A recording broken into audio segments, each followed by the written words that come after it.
In today's chapter, we meet a very well-known prophet, at least well-known in name.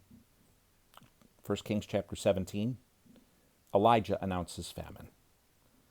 Now Elijah the Tishbite from the Gilead settlers said to Ahab, "As the Lord God of Israel lives, in whose presence I stand, there will be no dew or rain during these years except by my command."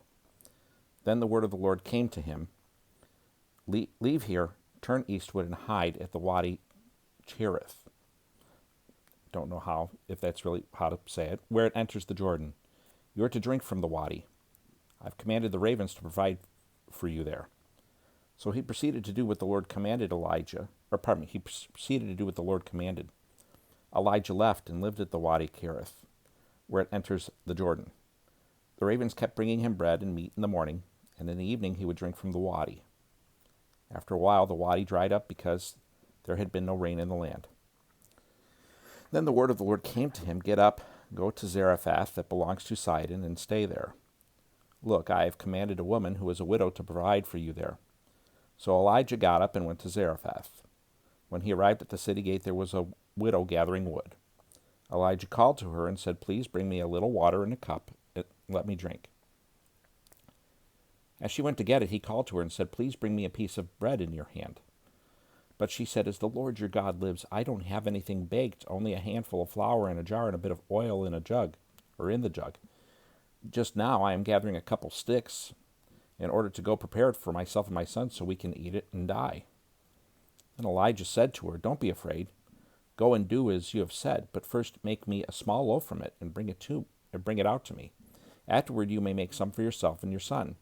For this is what the Lord God of Israel says, the flour jar will not become empty, and the oil jug will not run dry until the day that the Lord sends rain on the surface of the land."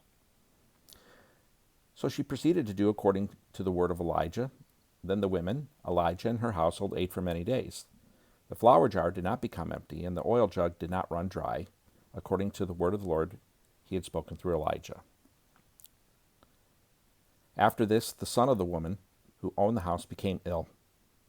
His illness got worse until he stopped breathing. She said to Elijah, "Man of God, what do you have against me? Have you come to call attention to my iniquity so that my son is put to death?" But Elijah said to her, "Give me your son." So he took him from her arms, brought him up to the upstairs room where he was staying, and laid him on his own bed. Then he cried out to the Lord and said, "Lord my God, have you also brought tragedy on the widow I am staying with by killing her son?" Then he stretched himself out over the boy 3 times. He cried out to the Lord and said, "Lord my God, please let this boy's life come into him again." So the boy listened to Elijah, and the boy's life came into him again, and he lived.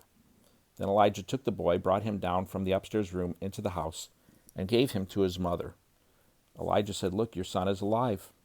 Then the woman said to Elijah, "Now I know you are a man of God, and the Lord's word from your mouth is true." 1 Kings chapter 17. Thanks for joining me again. I hope to see you back here tomorrow.